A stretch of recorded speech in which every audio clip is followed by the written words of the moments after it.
তার সঙ্গে সংসার করেছি কতদিন, 3-4 ঘন্টার সংসার। স্বামীকে বিচ্ছেদ দিয়ে সে থাকতো একাই একটা ফ্ল্যাটে, সেই ফ্ল্যাটে যেতাম। কলেজে অবডি কবে সে জানাতো ফোনে, তার ফোন মানে আসতে বলা। গেলেই আমার কোনো বই এনে সামনের পৃষ্ঠাটি খুলে ধরে অনুরোধ, সই করে দিন। আমার অবাক লাগতো প্রথম প্রথম। বলেছি, কিনলেন কেন, আমিই তো দিতাম।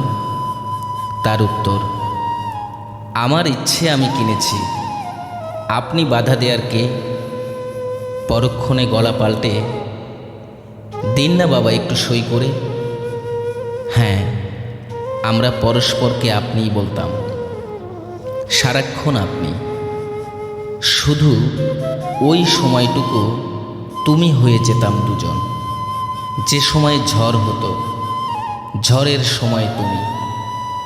ঝড়বাদল শেষে আমাকে শয্যায় রেখে মেঝেতে লুটানো ঝুড়িদার তুলে নিয়ে সে যেত স্নান ঘরে।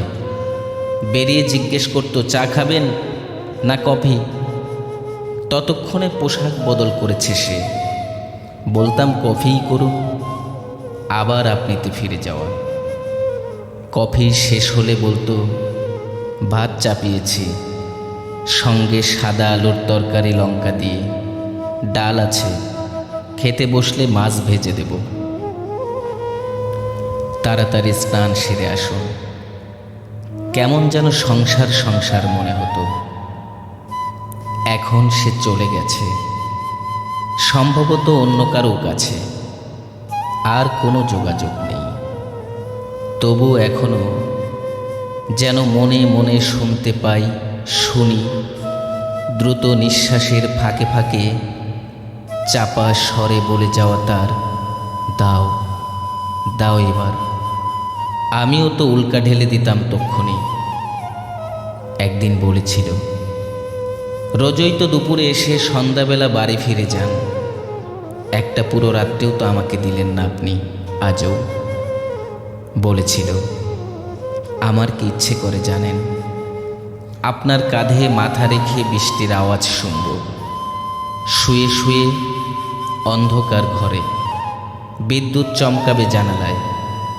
বলেছিল, থাকবেন আমার সঙ্গে এই ফ্ল্যাটে? বলুন, থাকবেন?